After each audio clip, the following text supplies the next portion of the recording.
operacionais, essas questões de eficiência também entram muito nesse sentido. O que a gente quer dizer com isso? Não é só produzir muito, mas não é só produtividade, né? Mas é a gente produzir com rentabilidade, a gente olhar como a gente consegue ser mais eficiente com os custos. Então é nesse sentido que a gente criou essa estrutura, que nesse período ela já veio se dividindo em outros segmentos, né? O próprio Prisma Academy, que é um projeto que a gente já conduziu em alguns momentos juntos, é um projeto que nasceu dessa consultoria, né, e de demandas dos produtores, e hoje ele tem uma estrutura própria que em algumas situações a gente vai até a fazenda e faz esse programa de capacitação direcionada com os produtores da fazenda, nos maquinários do produtor. Então a gente vem crescendo bastante aí, mas muito em cima da demanda que os clientes têm nos sugerido, têm nos apontado. E aí o que é bacana da região aqui é o perfil produtivo, né? São produtores exigentes, com um nível tecnológico alto, nível técnico muito alto, e aí nos exige também colocar a nossa régua lá em cima. É isso que você falou, muito interessante, porque o produtor rural aqui de Rio Verde, da nossa região, ele realmente entende muito, né? Pesquisa muito. A gente tem produtores aí, ontem eu entrevistava o Zé Roberto Bruxelli, ele dizendo, não, meu filho, o Ivan, ele tem uns 50 experimentos lá na propriedade. Então você vê que muitos produtores também fazendo pesquisa, né? A sua propriedade. Com certeza. E aí... Então não dá para falar qualquer coisa para ele, né? Justamente. o filtro técnico tem que ser colocado lá em cima. Você tem que tomar cuidado com o que se fala para o produtor, com o que se promete. E aí é o que vem nivelando as empresas aqui da região, que acaba se tornando uma referência para sair daqui e atuar em outras regiões mais distantes, e é o que está acontecendo com a gente. A gente começou a acessar outros mercados, outras regiões, e quando você fala que é de Rio Verde, a percepção de valor da empresa é diferente. O pessoal quer saber, quer entender o que está sendo feito aqui, o que os produtores estão olhando, e aí nesse sentido que a gente vem desenhando a estrutura da empresa. E hoje nós estamos localizados aqui em Rio Verde, mas atendendo projetos aí a nível nacional. Falar mais sobre como alcançar a eficiência produtiva com Lucas Rosas, diretor da Prisma. E agora a gente vai para a participação do ouvinte, doutor Antônio de las Cuevas. Muito bom dia. Bom dia, Leonardo. Bom dia, ouvintes da Rádio 96 FM. Quem fala é o advogado Antônio de las Cuevas, atuante no agronegócio. Passando aqui só para cumprimentar você, Leonardo, o Lucas, o qual tenho a oportunidade de compartilhar alguns trabalhos, enaltecer também os projetos que a Prisma faz, facilita muito o trabalho do advogado na hora da defesa ou na busca do direito para o produtor rural. Parabéns, Lucas, pelo trabalho. A todos vocês um excelente dia. Forte abraço.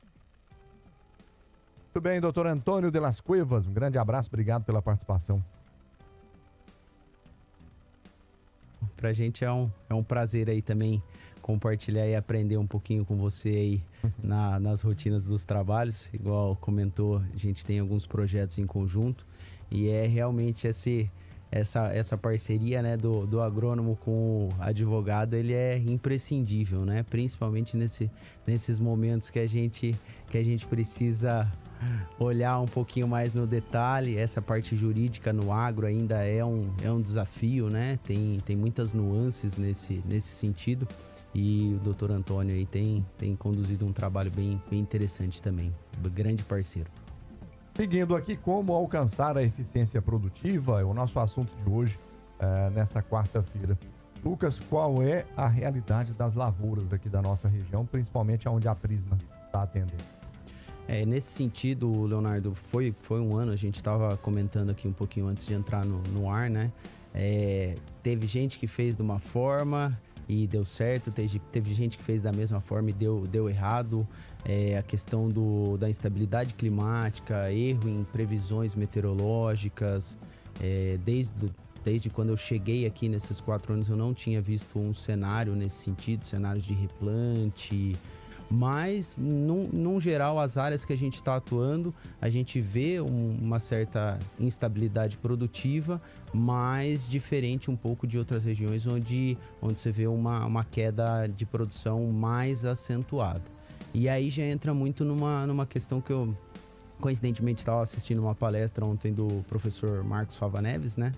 E ele comentou um negócio interessante, né? Essa questão que é muito relacionada a ficar melhor antes de ficar maior, né? Que é essa parte do produtor olhar um pouco mais para aquilo que ele controla. Clima é algo que a gente não consegue trabalhar, né? A parte de água você ainda consegue trabalhar algumas situações, como por exemplo o cultivo irrigado, mas esse ano algo que chamou muita atenção foi as altas temperaturas. E aí mesmo em condições de áreas irrigadas você tinha um estresse ali presente na lavoura, na soja. Então, o que a gente quer dizer com isso, nessa questão relacionada a ficar melhor antes de ficar maior? O produtor cresceu em área, né? E nível de endividamento aumentou. Ele não olhou alguns produtores, né? A gente não pode generalizar, né? Tem produtores nesse mesmo cenário onde tem gente que vai produzir menos, vai ter gente que vai se endividar mais e outros produtores que conseguiram construir margens, conseguiram fazer os investimentos corretos, acertar na comercialização, podem ter uma certa redução na produtividade, mas não vão ser tão afetados nessa questão da rentabilidade.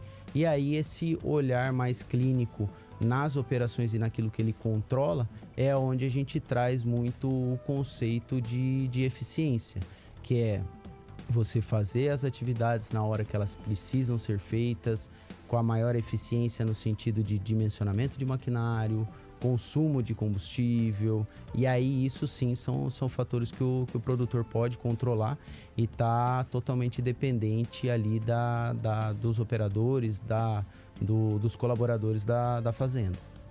Lucas, falando sobre produtor rural, aquele que fez certo, fez errado. Para o que fez certo, continua do jeito que está ou mesmo assim tem alguma coisa para otimizar? E o que fez errado, como é que fica? Nesse sentido, é até uma pergunta complexa de se responder, né?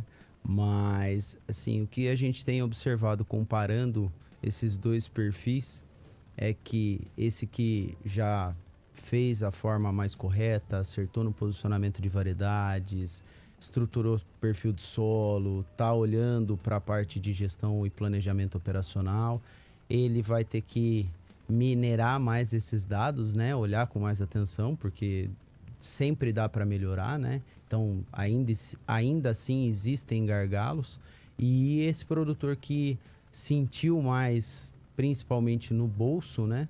Nesse ano, é começar a olhar para dentro da porteira e ver aonde ele pode estar melhorando, quais equipamentos deles estão dando prejuízo. Isso é algo que pouca gente mede, né? Essa gestão individual do parque de máquinas, no sentido quais máquinas estão dando mais manutenção. Hoje você pergunta para alguns produtores qual que é o seu custo custo de manutenção da fazenda. Tem alguns que falam um número X, tem outros que têm outras realidades que é o dobro do custo, e tem aquele produtor que ele nem sabe o custo que ele tem. Então, o primeiro passo, eu acredito nesse sentido, é assim, quem não tem nada de informação, começar a olhar para isso, começar a olhar para custo, começar a entender a realidade da sua fazenda. E aí, lógico, isso não é uma mudança da água para o vinho, né? Mas você já começar a olhar para alguns apontamentos. Então, hoje tem ferramentas digitais que já facilitam isso, mas o próprio caderninho ali de anotação já é um primeiro ponto para você entender quais máquinas estão consumindo mais combustível. Essa questão do custo de manutenção é um dos grandes custos que tem dentro da fazenda. Então, esse olhar mais pro operacional, eu acho que já é um ponto de partida, porque voltando no conceito de eficiência, né, uma grande parte disso está relacionado por exemplo, ao consumo de combustível. Um exemplo prático que a gente teve nessa safra, um produtor que a gente assiste ali na região de Montevidéu, a gente começou a olhar para essa parte de consumo, de despesas com manutenção e, por exemplo, da safra, a mesma área plantada, né, na safra passada para essa safra, a gente conseguiu reduzir o consumo dele durante o plantio de 32 litros por hora para 26 litros por hora. Então, isso é algo que é uma receita que volta para dentro da fazenda. E aquele produtor que já está olhando para essas informações, que já está olhando para o conceito de eficiência e gestão, ele vai entrando mais no detalhe. Parametrização operacional individualizada por máquina, a questão por atividade, padronização, e aí você tem a questão relacionada ao operacional, mas também ao agronômico. A gente fala muito de plantio, né? E agora a gente está no plantio de segunda safra se iniciando, e muitas vezes a ineficiência a gente tem que apelar para a velocidade para atingir janela, né?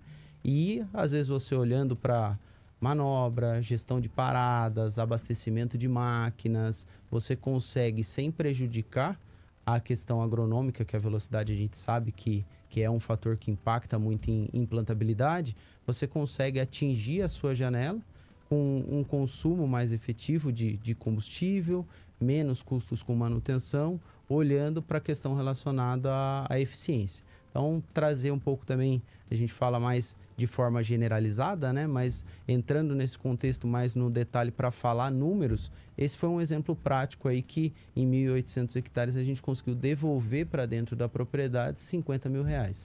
Então, é de grão em grão que a gente vai melhorando essas margens dentro da fazenda. Deixa eu mandar um abraço aqui pro meu amigo Marcelo Andrade, lá da Germinar. Leonardo, bom dia, estamos ouvindo seu programa. Um forte abraço ao Lucas, da Prisma, e o prazer de conhecer um pouco do seu trabalho. Eu também tivemos a oportunidade aí de conhecer a Germinar, o laboratório de sementes e também o laboratório de solos. Primeira, né? E é bem interessante que tudo que ele se propõe a fazer faz com qualidade, com profissionalismo. E para nós que estamos aqui do outro lado da cadeia, né, fazendo recomendações em cima de análise de solo, é de total importância essa qualidade da análise, a qualidade da informação que chega para a gente tomar decisão. Então, nesse sentido, a gente esteve conhecendo lá o laboratório de solos e muito sucesso para ele aí. Tenho certeza que o laboratório já é uma realidade e mais uma opção muito boa aqui dentro de casa, né? Aqui para nós em Rio Verde. A Germinar está trabalhando para ser a número 1 do Brasil. Eu não posso dar muitos detalhes agora, não. Um abraço, Marcelo. Deixa eu chamar mais uma participação agora do produtor rural. Vamos ouvir. Bom dia, meu compadre. Você tá bom? Parabéns pela entrevista aí hoje, viu? Esse menino entende pra caramba, o Lucas. Você trouxe um cara bom. Parabéns. Conhece quem que é, Lucas? Ixi, conheço demais. Daqui a pouco eu tô indo lá na fazenda dele lá. Alô, Jorge Zaiden, um abraço para você. Obrigado pela audiência, meu amigo. Sempre bem-vindo. Lucas, retornando à nossa entrevista aqui, vamos falar agora com relação ao que se tem falado muito, que é o aquecimento global. O mercado está atento a isso, porque a gente viu muitos eventos, muitas marcas, muitas multinacionais falando sobre o assunto. E também é mais uma oportunidade para o produtor rural, né? Com certeza. Essa parte do mérito do aquecimento global, se é verdade, se é mito, isso é algo que é uma briga que ainda não, a ideia não é entrar nela, mas o que a gente percebeu nesse ano com o aumento das temperaturas, né? Foi uma discussão que ela, de novo, ela veio à tona e o mercado está olhando para isso. E se o mercado está olhando para isso, a gente tem que olhar também, porque nasce uma nova oportunidade para o produtor, para aquele que faz as coisas de forma correta e tem uma oportunidade de negócios. Igual você comentou, tiveram várias interações, a gente teve uma PL aprovada na Câmara dos Deputados que aprovou o mercado de carbono regulado, né? Que o agro nesse primeiro momento ficou de fora, que na minha opinião aí, eu acho que foi interessante ter ficado de fora nesse primeiro momento, porque você tem algumas métricas e algumas metodologias de quantificação disso que ainda não estão bem definidas dentro da PL, mas tem um mercado voluntário, e aí nesse mercado voluntário você tem grandes players entrando, como por exemplo o Bayer no programa do Procarbono, você tem uma ADM que também está entrando dentro desse mercado, e aí não só na questão de comercialização e compra de créditos de carbono, mas também uma premiação por uma soja de baixo carbono. E aí tem uma nova oportunidade de monetização para o produtor. Tem o programa da Regenera Cerrado, da Cargill, e aí de novo o produtor rural e a região aqui de Rio Verde, ela começa a ser acessada por essas questões. Nós que estamos na parte da assistência técnica, o que nós observamos, né? Tem realmente uma oportunidade dentro desse negócio, a própria prática de agriculturas regenerativas e você tanto aumentar a questão de incorporação de carbono no solo através dessas práticas conservacionistas. Também a questão relacionada à eficiência e redução do consumo de combustível são duas situações que estão atreladas à redução, né, de gases de efeito estufa na atmosfera, e existe tanto o benefício agronômico, no sentido de que solos com maior teor de matéria orgânica, com maior teor desse carbono acumulado, são solos que a gente percebeu que tiveram uma resiliência produtiva nesse ano de estresse climáticos. Então, uma área que tinha uma cobertura de palha, de uma área que tinha uma prática de uma agricultura convencional, que havia sido sistematizada, que não tinha cobertura de solo, desde do estabelecimento da cultura você já vê diferença. Então, uma uniformidade de emergência é nítido. A gente tinha algumas áreas que a gente acompanhava ali. A área onde faltou palhada, você tinha uma desuniformidade de emergência, e aí a emergência já é um dos principais fatores aí para redução de produtividade. Ela não consegue buscar essa produtividade lá na frente.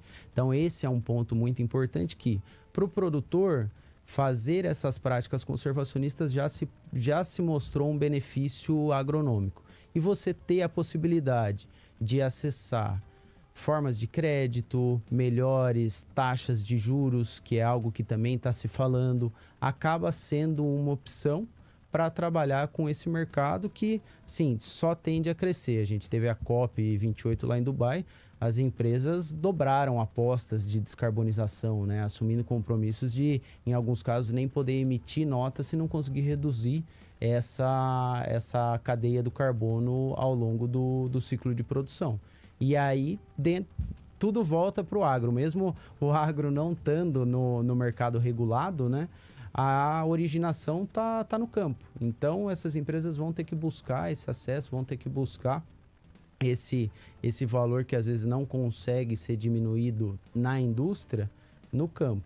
E aí, novamente, o produtor que consegue organizar melhor esses dados, que tem essas informações jurídica, ambiental, agronômica, tudo muito bem mapeado, ele vai sair na frente a hora que o mercado vir para comprar ou para acessar esses dados, essas informações. Lucas, voltando aqui, praticamente quase no final do nosso horário aqui na 96, vamos às suas recomendações finais aí ao nosso produtor. Daí eu vou te fazer a pergunta, foi tema da entrevista de hoje. Como alcançar a eficiência produtiva em 2024? Boa pergunta, Leonardo. Bom, para alcançar a boa eficiência é realmente ter esse olhar clínico para dentro do negócio dele, né? Olhar para os números, olhar para os colaboradores, saber filtrar aqueles que têm a cultura enraizada da fazenda. A parte de implementação de cultura é muito importante, né? Que igual eu comentei, cada grãozinho importa. Na colheita a mesma coisa, né? A gente investiu tanto para produzir, passou por tantas dificuldades para a soja, para a planta entregar o grão ali no final do ciclo, e aí na colheita ter ineficiência, perdas qualitativas, perdas quantitativas. Então, esse olhar mais atencioso para o operacional da fazenda.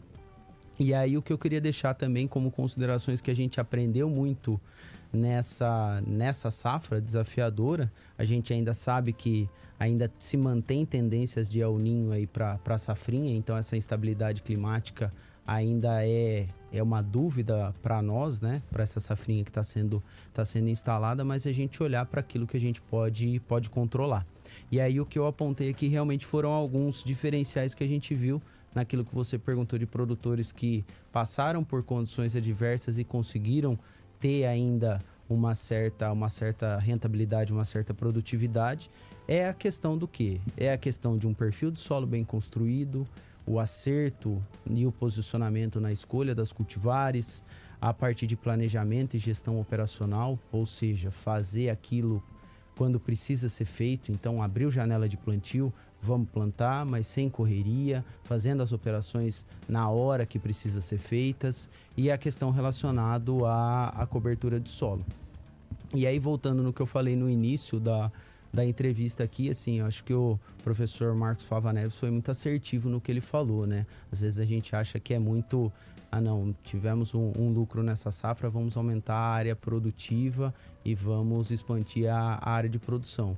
Mas essa expansão, sem a gente ter essa estruturação, sem estar melhor, né? Sem ser mais eficiente, a gente aumenta o risco, aumenta o endividamento, e aí nesses próximos anos de incertezas aí que a margem realmente estrangulou, né? Você não teve... caiu a produção, mas o preço subiu. Você não teve isso sendo acompanhado.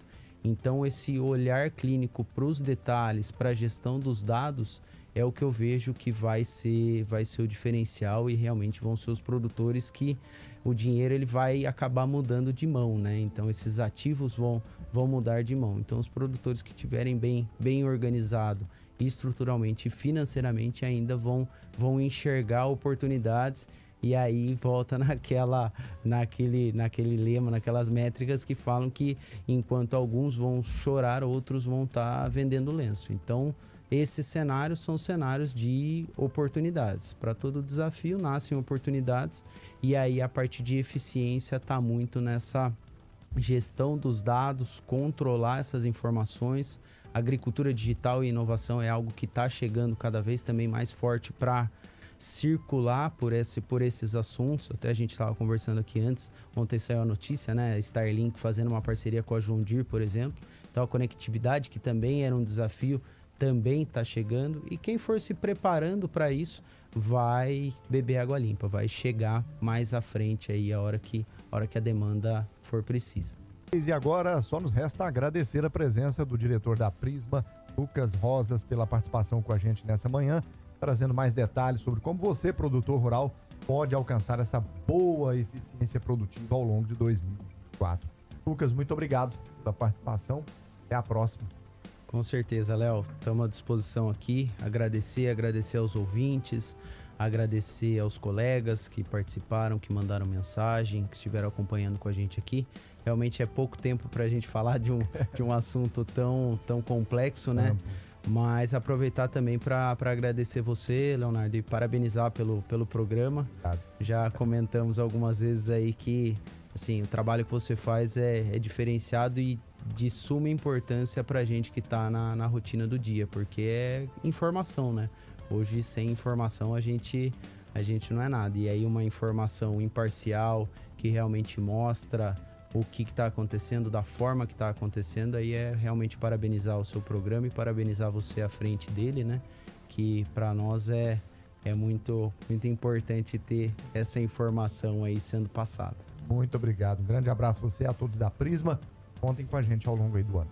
Perfeito. A gente também está à disposição, estamos à disposição dos produtores, estamos sediados aqui em Rio Verde, o nosso contato está à disposição de vocês também. Qualquer dúvida, qualquer situação aí que a gente possa colaborar, é só nos acessar.